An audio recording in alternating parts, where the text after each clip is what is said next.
Now we hear the word cleave and we might think of a meat cleaver, cutting meat. Well, doesn't mean that, obviously. The word cleave is from a Hebrew word that speaks of adhering to or sticking together, to be attached by some strong tie, and the verb suggests a determined action. So it's not that you're stuck together, but you're sticking together.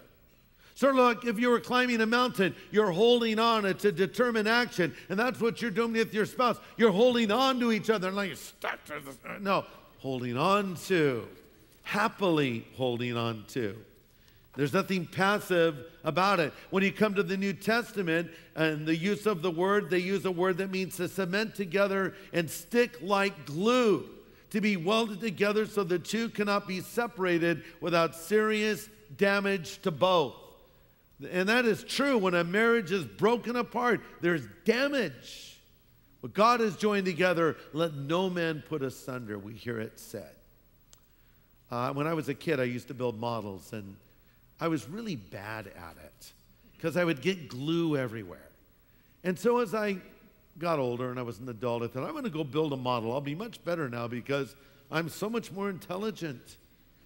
And I'm as bad as I always was, glue everywhere. But then I discovered super glue, which is, simple. You just, a couple drops here and there, and it holds it together. But they warn you, don't get it on your fingers, and I did.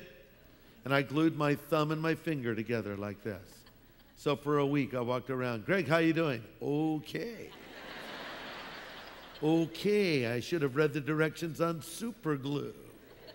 But the idea here is to be glued together. But again, it speaks of something you're willingly doing. And this involves constant communication before marriage and after marriage. A poll was taken among people who were divorced, and they asked, what was the number one reason? 86% said deficient communication. There was a communication breakdown. You need to learn how to share your heart. You need to learn how to resolve your conflicts. And there will be conflicts. I've had couples come in for premarital counseling, and they'll say, oh, we're so in love. We want to get married. How long have you known each other? Oh, for 2 months. Okay. When do you want to get married? In a week? No, that's probably too soon. You need to get to know each other better. Let me ask you a question. Have you had a disagreement yet? Oh, no, we're so in love, we never argue. Get out of my office. Enter the real world and go have an argument and learn how to resolve it. Because if you can't learn how to get through those, you're going to be in for some rocky times, I got to tell you. Every marriage is going to have its conflicts. There's going to be the disagreements and so forth. Ruth Graham once said, a successful marriage is made up of two good forgivers. You need to learn how to forgive. When's the last time you told your wife you love her? When's the last time you told your husband you love him? Sometimes even a hug will do it.